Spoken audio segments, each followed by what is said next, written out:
Hi, this is Roger, thanks for dropping by. In this video I'm repotting a couple of Nobile type Dendrobiums, and as I go along doing the repot, you know, I always talk about the plants and things, so I thought, as there's probably a lot of new people since I've actually done this, I'll go over the annual care cycle as to how Nobiles ought to be looked after. Now, the plants themselves don't always behave and don't always fall into the appropriate seasonal categories and do some daft things like, you know, like bloom in the middle of summer and things like that. They do have moments, but we'll go over what's expected of them and how you ought to deal with it.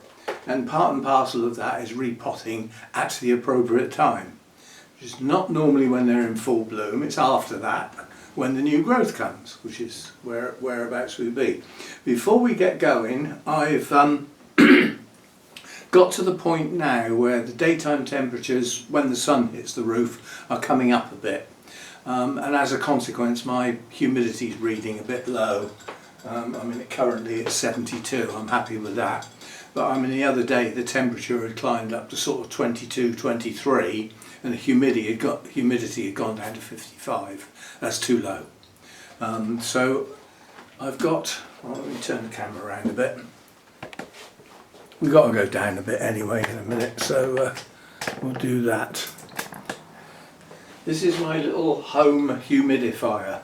It's nothing special, but because when I first got it I wanted to use it with a humidistat, it needed to have a proper on-off switch, not a button. Yeah, so this one's got literally an on-off switch, and it puts out a reasonable amount of steam. It's not bad. Now that obviously goes in one direction, doesn't oscillate or anything, and there'd be a few plants getting soaking wet and the rest wouldn't get any. They wouldn't get the benefit. Boy, I can feel the little spots on my hand.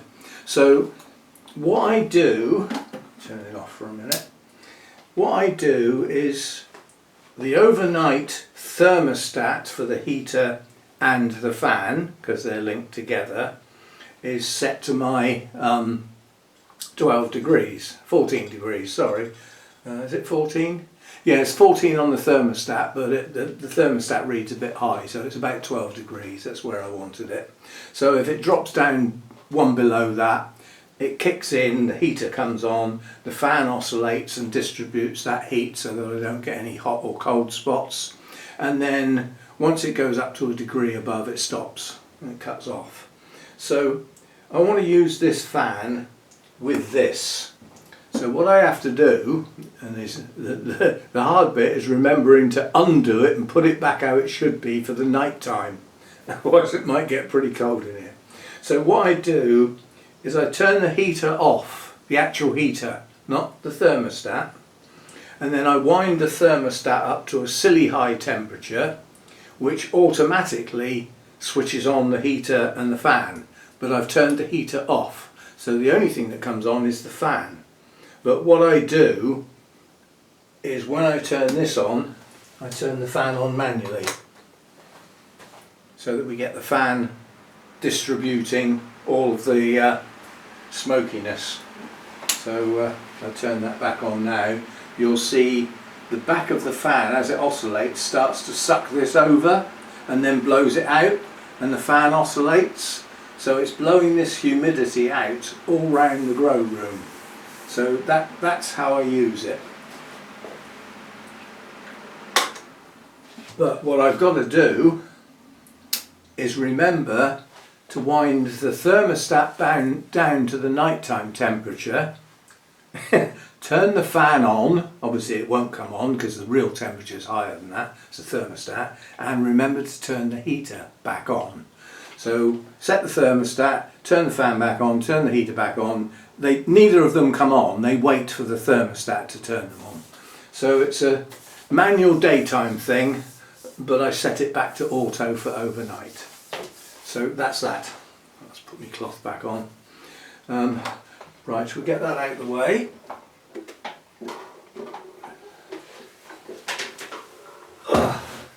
That's that out of the way. I've got my tray and I'll get the plant, so I'll shut down for a minute while I get everything ready and then we'll get going. Okay, these are the two Nobile types that I'm going to do. Now this plant is a piece of what was a much bigger plant that I have had a very, very long time. The mother plant as such has been split several times in its lifespan. It's one of the oldest orchids I own, in as much as I've had it from, I think it's something like 2014. But this is a piece of plants that have progressed up to a large size, got best in show once, and then they get split up, pieces have gone to other people, and this is the piece that I've kept. Now this hasn't been repotted for some considerable time. It has got a mass of roots. Some of those are a bit old and tired, but there are some growing tips. But the most important thing is down at the base. This plant is heading in two directions, and the centre part of the plant is effectively leafless canes. So I'm seriously thinking about splitting it. I may well put both pieces in the same pot. I'll think about it once I do it. But we've got a new growth just here, and then we've got another one here, and that new growth is just starting to push roots out underneath. Sorry, I'm not looking at the camera. So you've got a new growth and start of roots. So that's that one. Are you going to stand up? That wasn't a question, that was a statement. Thank you. And then this one I got a while back. In fact, I got this at RHS Rosemore for that Devon Orchid Society event that I went to. And I got this from Burnham's because I always like to try and buy something from Burnham's, because it's important to me that that nursery keeps going. Because it's the only big nursery that opens to the public and is run like a garden centre for orchids. So you've got all the growing areas, you've got a lab to do germination, seedlings and all that sort of stuff. You've got good expertise there, not just people who stick water in pots like you get in some of the garden centres. And it's got a nice place to have something to eat and drink. And it's got, when the weather's good, a nice place to sit outside in the sunshine and have the aforementioned drink. So I want to keep that going. There aren't that many places left that you can visit. It's open every weekday, apart from the typical bank holiday things like Christmas Day and stuff like that. They only open one weekend a month now. They used to open weekends as well, but they cut that down. So that's where this one came from. Now this one is at an even better stage. This is getting repotted for two reasons. One, it's in this cocoa coir stuff. Yeah. Two, we've got a new growth here with a good root system starting. And then round here we've got another new growth there, again with new roots. Now this one has got a broken cane here that I broke. It actually fell and that broke that cane. We've got a leaved cane here that's bloomed, and another leaved cane here that's bloomed, and then we've got another one here that hasn't yet. That is still producing top growth, so that hasn't quite finished growing yet, but this could be its terminal leaf, this last one. Who knows? And then it's got a couple of these stubby little canes that, whoever grew this in some mass producing nursery cut off because they were leafless, and they make the plant look untidy from a selling point of view. So they removed the backup storage. We may well be taking those right off because they're ugly. Right, so those are the two that I'm going to do. There is another Nobile that needs doing, but it's not really in the right state yet. It hasn't got new growth or new roots coming yet, so I'm just waiting on that one. And that one isn't actually urgent. It came from a friend of mine and probably hasn't long been repotted. Obviously nobody knows when that was last potted, and my prima donna was potted some considerable time ago. So I'm going to do this one first because this is going to make a mess. This has actually got a name, this one. It's called Bouquet Purple Rain.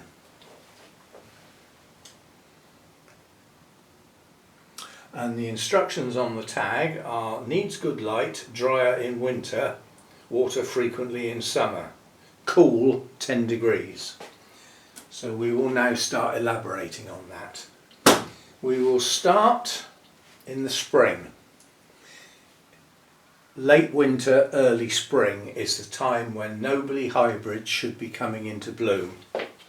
So let's assume that our imaginary Nobile has got buds on, yeah? So it's going to bloom, and we'll say it's like, you know, February, March time, which is about right. But as I said, they do daft things, and they do things at odd times where you don't necessarily expect them to do things, and you just have to live with that. And it's basically the inbreeding that goes on with the hybrids that basically mess up their genetics. I'm going to put it bluntly. Now I'm going careful because we've got lovely little new root tips here, and we don't want to lose those. They are the future. And right in the centre we've got the plug. Now it's a plug of this coir stuff, so it's the same material as it was potted on in, so at least it was consistent. Now we've got canes in here, and we've got clips holding the canes on, so if we get the clips off first, and then we can get the canes off because they're going to be in the way.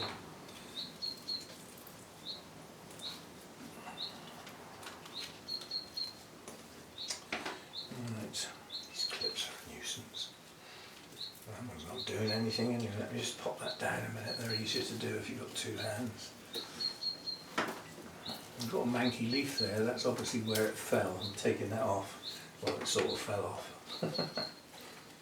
And one last clip down here. And there we go. You can pull the canes out because they go right in the pot, right in the media, right past where these new roots are. Right, so I haven't got all of it off yet, but I will work with it. But I don't want to damage any of these nice new roots if I can help it. Now, what I've been doing to cope with this coir stuff, which holds a ridiculous amount of water, really.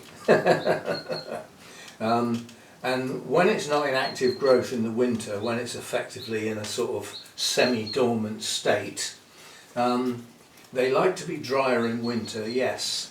So if you water it, it'll be soaking wet because this stuff holds so much water. So through the winter, this just had a trickle. Right, so we've got a new root system coming, and we've got a lot of old tatty roots down here that I don't want in the pot, so I'm just going to take them off. But I'm keeping my eye out because there are a couple of new ones. Like here, there are actually some root tips that are actually growing. We just take the long tatty ones off. There's not a lot of point in putting them in the pot, really. There's that. You can come off. So these are the oldest roots. They're in the centre of the plant, and they're not up for much, really. And they're about to be replaced by nice shiny new ones. That'll do. Right, so that's that one done. I'm getting sticky on my hands, which implies there's bugs. And I think it's X-bugs. I think they've been treated, but the honeydew type stuff is still on the leaves, which is really annoying because it's sticky. Now the media is going to stick to my hands. Right, so that's one. I'm not very careful, that's going to fall into two pieces. It isn't two plants, so I want to keep it whole. So I'm going to have to strap this plant like that, otherwise it's just going to fall over. And then we will have two plants and it'll uproot itself. So we'll have to strap that. You don't want that. Goes in the bin. Keep our name with it. Right, so that's one. Now we'll do the prima donna. We've got a cane right next to that new growth again, so I want that out of the way. So keep my tag. Now this might not come out very easy because it really is crammed.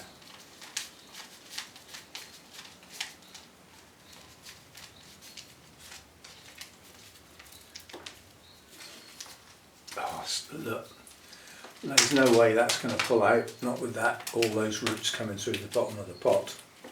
So they're going to have to, they're going to have to come off, otherwise it will never pull out. So we'll just snip away around the bottom of the pot. Doesn't matter, these are very old roots, and it's only the ends of them. It's a branching root system, so if the ends of the roots are snipped, chances are it'll branch back a bit higher up and grow some new tips. It's also an air cone.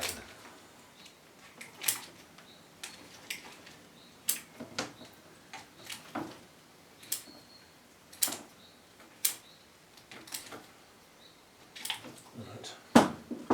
See if it will pull through now.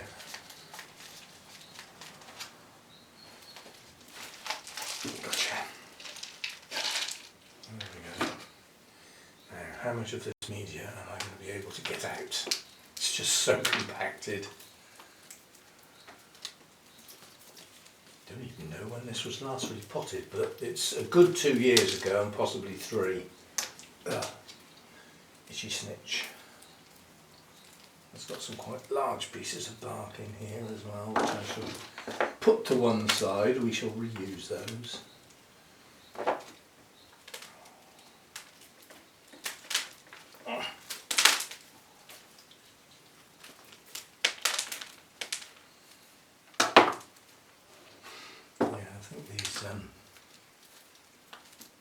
These are the ones that were hanging out the bottom of the pot. I think I'm going to trim them back.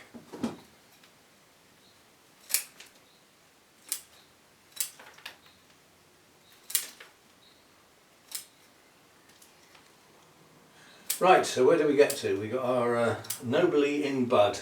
Okay. Now, at that point, if your Nobile is behaving itself, it should still be dormant. It's not growing. And the first sign of life, late winter, early spring, is buds. So it's coming back into growth. So don't start chucking water and feed on it yet, will you?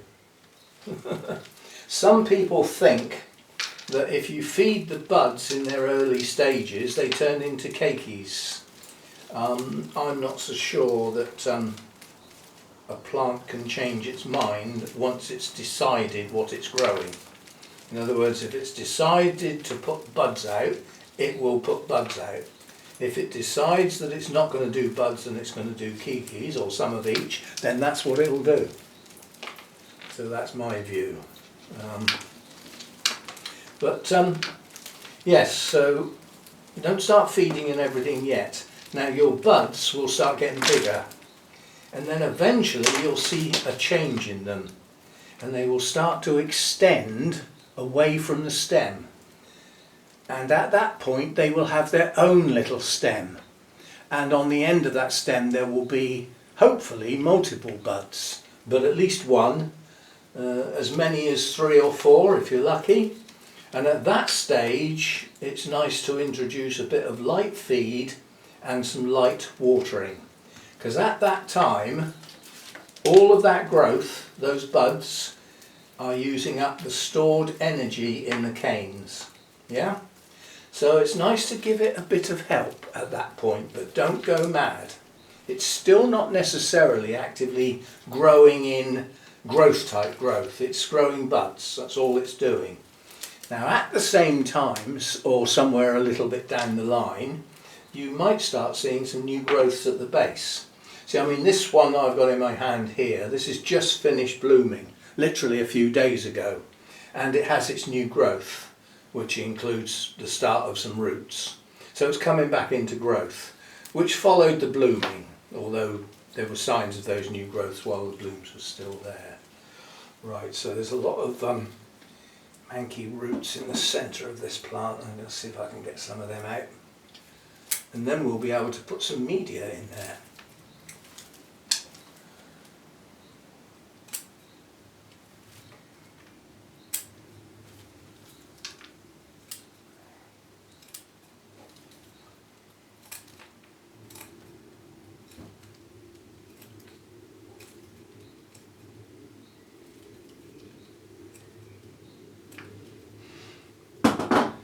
That then. See, the bark that's left there, I'm not that fussed. It's round the base of the plant. It's not going to stay wet for any length of time. Obviously older bark does stay wet longer, and I don't want a media that's capable of staying wet in the winter. You know, when I give it a trickle of water, I want that gone. Don't want it hanging around. Right, so lots of very old tired roots in this part of the plant. But what are we going to do? Is it going to be two plants? I've got a feeling it might even be two plants. It's just tangled up with roots.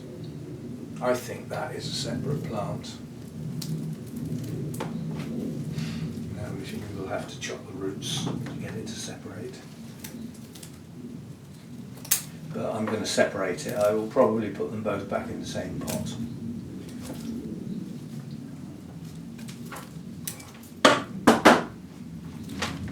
When you're rough handling a little bit like this, go very careful with your new growths, won't you? It's very easy to knock them off. Or root tips, very easy to knock those off as well. So this hasn't got lots of good roots, this piece. But it's got new roots coming, so there will be new roots soon, and it's going to go in a small pot. Well, these pieces will go in a small pot, and hopefully they will fill it up like they had done the previous pot. It's quite a good rooter, this one. Once it gets going, it produces good root systems. Let's get these old tired ones off. Right, so that's one piece.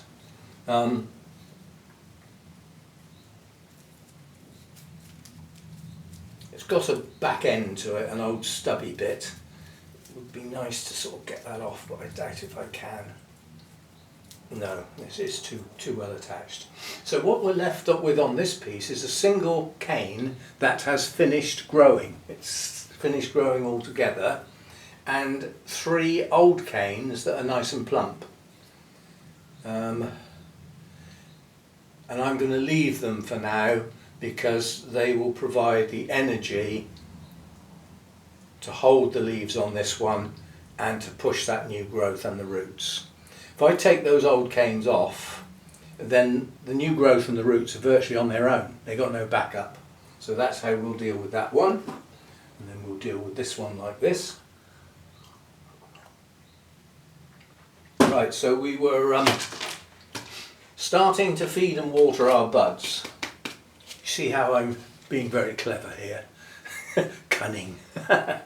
You're only getting a bit of the information for the annual cycle, a bit at a time, so you've got to keep watching, haven't you? It's not deliberate, because I keep getting distracted.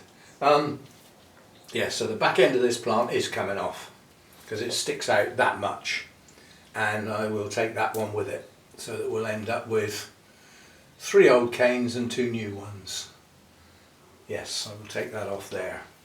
Right, so at some point, after your buds have pushed on and become blooms, and we all go yippee, look at my wonderful Nobile blooms, like we do, you will get new growths. They'll either come with the blooms or they'll come shortly after. And the only reason they won't is that the plant is incredibly weak and it hasn't got enough energy left after the blooming to actually produce growth. But it should do. That's when the growth should come, after the blooms.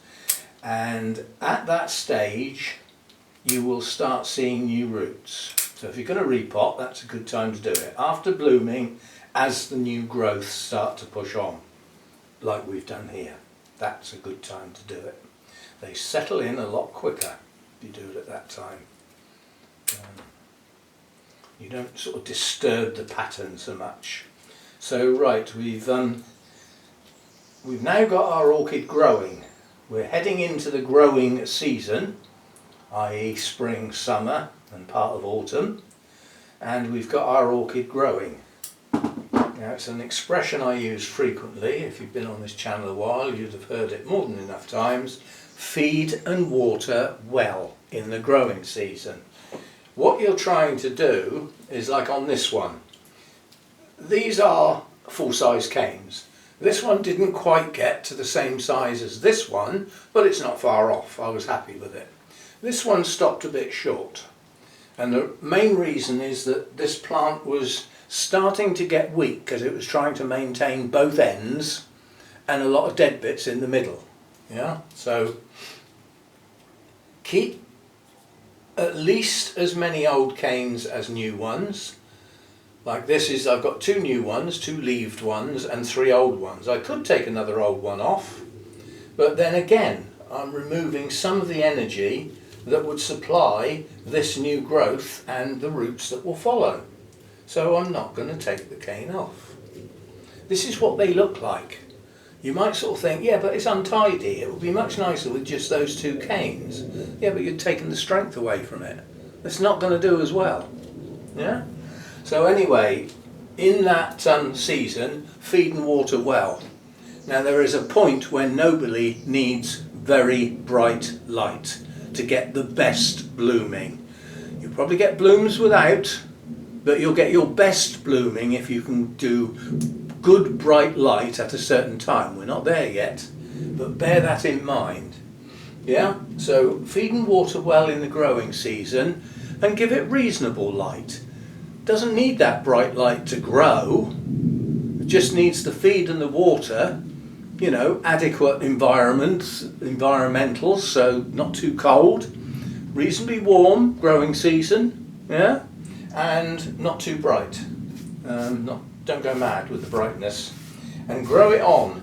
The goal is to get your new canes as big and fat as possible. You've put strength and energy into those canes by feeding and watering well. It's got to be done. Then we will get to the point where your new canes get to their maximum height, however high that is going to be for those canes. How do you tell? You tell by comparing that cane there.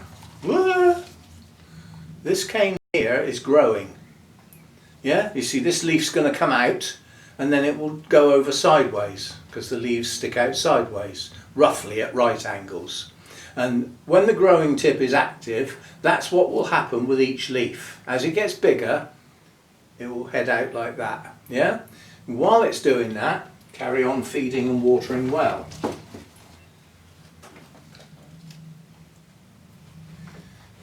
When it does that, that's the terminal leaf.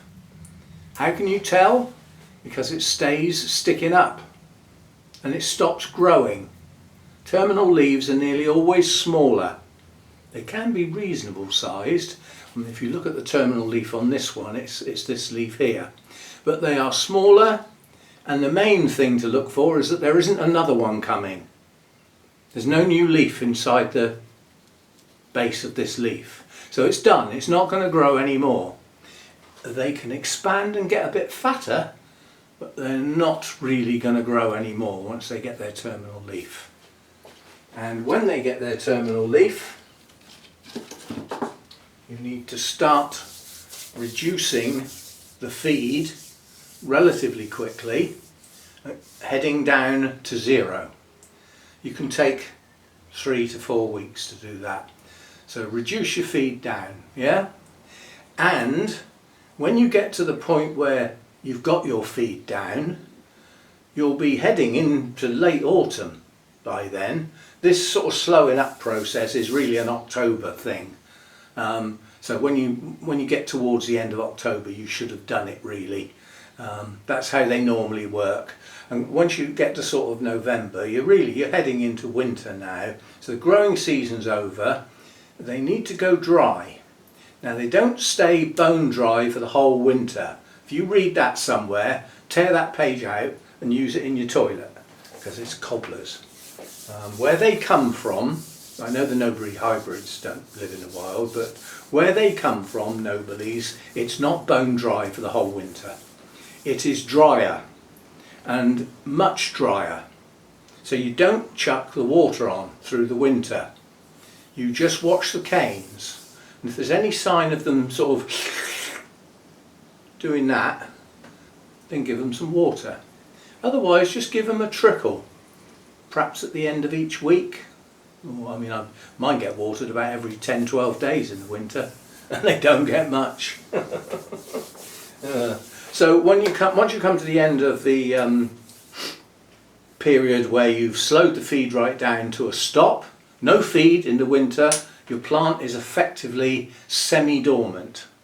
It's not dormant in the true sense where it drops all its leaves and completely shuts down. It's not that sort of dormant, semi-dormant. Stop growing, nothing much is happening. That's how they are. And you'll have stopped your watering or reduced it right down, and you sort of think, well, what do I do now? In that period there, bearing in mind certainly in the UK you've got short days, those orchids need the most light you can give them. Full sun if you can, yeah, bright light for as long as the day is, which isn't much in the winter in this country, is it? But give them as much light as you possibly can. And it's what changes the concept inside the plant and tells it that soon it's going to need to bloom. And it's that bright light. Because they come from mainly deciduous forests, so in the winter time the leaves drop off, so it's brighter. Now it's also misty and foggy sometimes as well, so, you know, but it's much brighter in the winter. They need that increase in light. So there we go. And then eventually, you know, come out the other end, January, you head off into February, and you might start seeing some little buds coming. And we're back to square one. That's your annual care. Right, I'm going to shut down, clear this mess up, and then we'll get these in, sort them out into some pots. Okay, one at a time. We'll do the prima donna first. Now, they're both going in the same pot. Now you will read and hear on YouTube videos and words on Facebook and all that sort of stuff that Dendrobiums, cane, these type, like to be in a very small pot, as tight as possible, and they do better like that. It's a bit of a fallacy really, because why they do better like that is because when they're in a really small pot, they're difficult to overwater. So it's a protection against yourself. I don't have that problem. So it's going back in the same pot it came out of. So I put my big chunky bits in the bottom. They're absolutely rock solid, they don't go wrong. And then we'll chuck some bark in, and then we'll get this sap. Now this has got the two pieces have got to go in the middle, basically, because we've got one new growth each side. So, you know, I'm trying to keep the older canes in the middle and the newer canes around the outside. That will be better for when it blooms as well, because the blooms will be on the outside, not in the middle where you can't see them. And again, I pop dry. This plant hadn't been watered, so the roots are dry. The media was dry, it comes off okay. It will be said that if you make your media moist before you unpot it, you will get the old media off easier. And that may well be true, but then you've got wet roots and it becomes difficult to repot it at this stage because the media sticks to everything instead of getting down into the gaps. So I always repot dry. Now if I've got a little gap in the middle of the pot here, I don't mind, because that's not where the new roots are going to go. They're going to head towards the edge of the pot. And I've got mainly older roots down the outside of the pot, so I can actually press this bark in quite tight. My new roots are nowhere near what I'm doing, because we certainly don't want to be mucking about like this near new roots, because you will mess them up. And if you break the tips off, when they're really small, when you've got young roots, if you break the tip off, that root is doomed. It won't grow. However, if it's 3 or 4 inches long and you manage to break the tip off, it's liable to branch. I won't say it will, but it's liable to branch. So you don't necessarily lose it.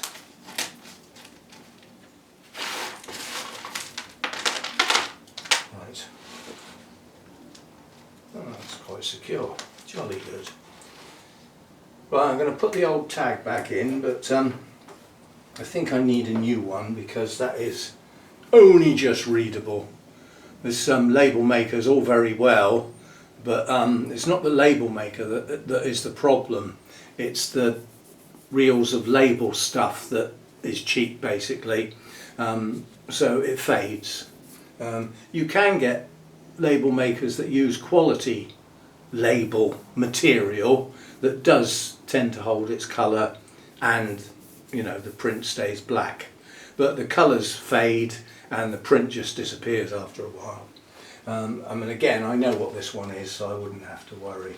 Now that will get an absolute soak to get the dust off of the bark and water in those roots, and then I shall be looking for those new roots to progress down into the pot, and hopefully that will happen reasonably soon.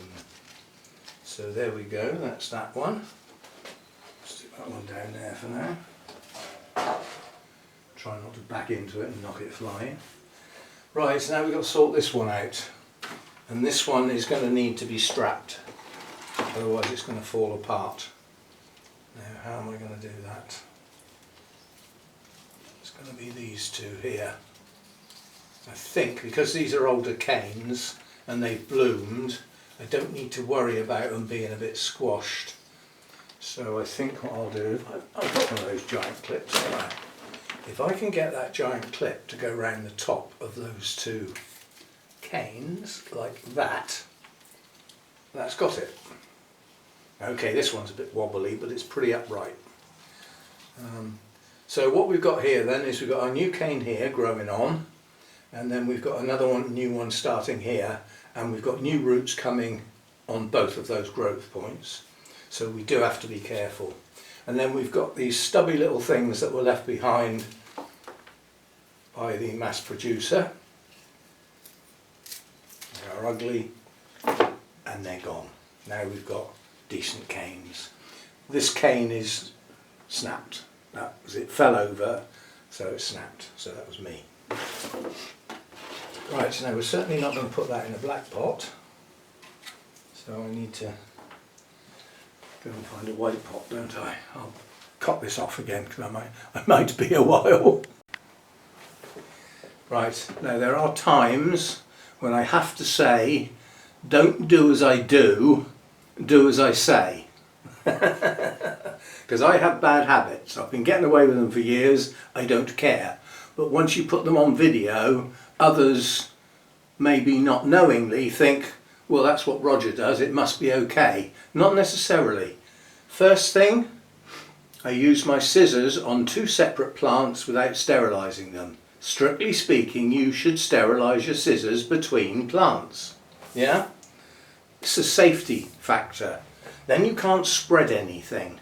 And that spreading, you know, you immediately think of a virus. You can also spread mould, fungi, you know, things that can infect the plant that are not necessarily a virus. So you should do that. And the other thing you shouldn't do is use a dirty pot. Again, I've been doing that for ages. I sometimes have a good, you know, take half a dozen pots out in the sink and give them a good scrub and dry them off. But not in this case. So we've got our single plant, we've strapped the two big canes together, and that looks remarkably like mealybugs in there. I hope it's not scale, so I shall get my alcohol spray on that, just in there, on that leaf joint. Now we've got to put this in carefully because the root tips on this are much longer. These will snap just by looking at them. They are incredibly fragile, and at that length, if the tip breaks off, it will not grow. So you lose the ability for that root to fill your pot. So go very careful. So this, you know, we won't be doing much pushing down the sides this time round.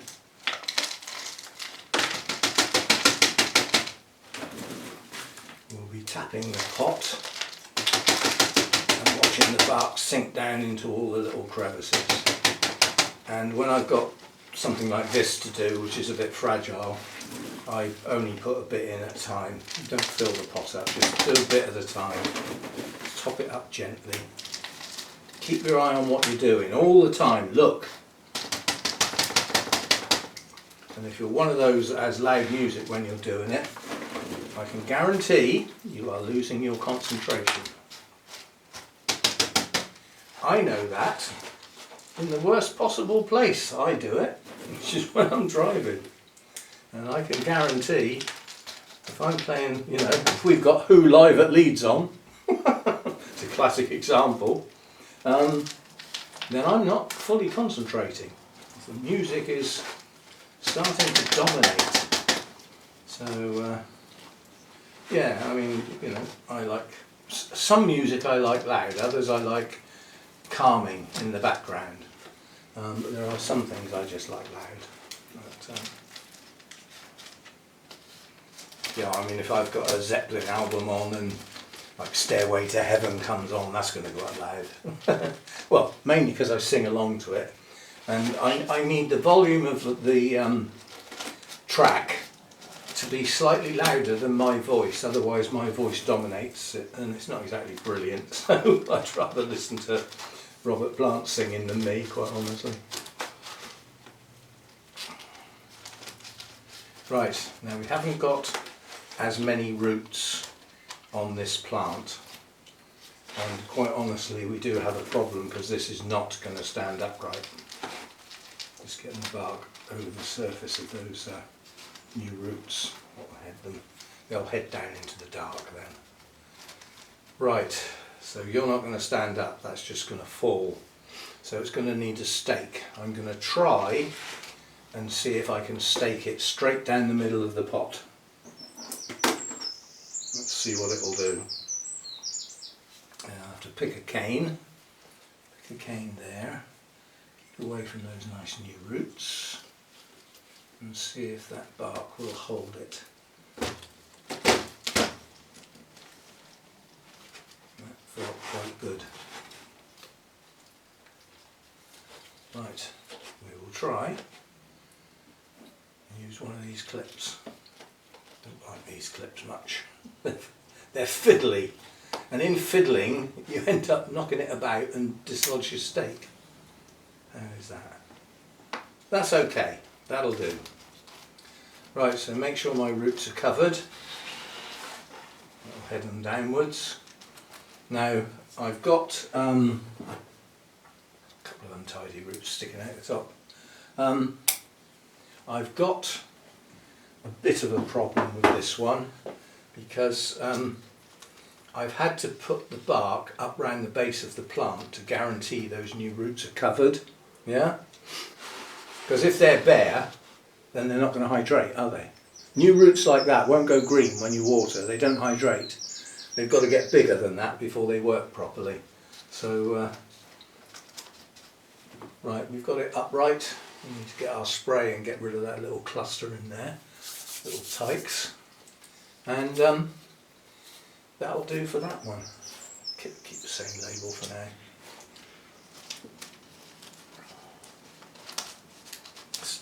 These are so flimsy, they really are rubbish. It won't push down in the pot. Right, that's got it. Right, so again, that'll have a good soak, good drowning, wash all the dust off and everything. And both of these I shall have to keep my eye on because they're in new bark and it's just bark. There's no moss or anything with it. They're going to dry incredibly fast and I don't want them to totally dry. I mean, this one's actively growing this cane and it's got 2 new growths and roots to push on, so I need it moist. Same with Prima Donna behind me. Anyway, so that's a chat about Nobile type hybrids. I mean, I've actually got Nobile the species up here on a mount. That's this one, which is just coming back into growth. It's got a new growth here with some new roots starting. But that's it's Dendrobium nobile variety Cooksonianum. But it is the species basically, it's just a named variety of it. Not flowered, I mean that was just a kiki. So, but it's coming on, at least. Unlike some of the others up on that rack, at least it's growing. Right, so that's a little bit about nobiles and their sort of annual cycle. You have to pick those bits out. But there are other videos on my channel about nobile care through the year. Some of which are totally dedicated to just that. So there's others if you want to go and find them. And yeah, thanks for dropping by and all that. Thanks for those that are members on either YouTube or the Patreon site. It's appreciated. And I will see you in the next one, which is highly likely to be the final video on the project orchids for plant number 3, which is the Miltoniopsis per Alexander. That is plant number 3. That might not be tomorrow because I'm hoping to work on the decking tomorrow, do some stuff out in the garden. So it might be Thursday. With my theory of sort of cutting down the videos to sort of every other day, at some point you can't do every other day with 7, can you? So at some point I've either got to have a 3-day gap, which I won't do unless I'm ill. So at one point there will still be 2 consecutive videos, but that's my theory, what I have, and thanks for dropping by. See you next time.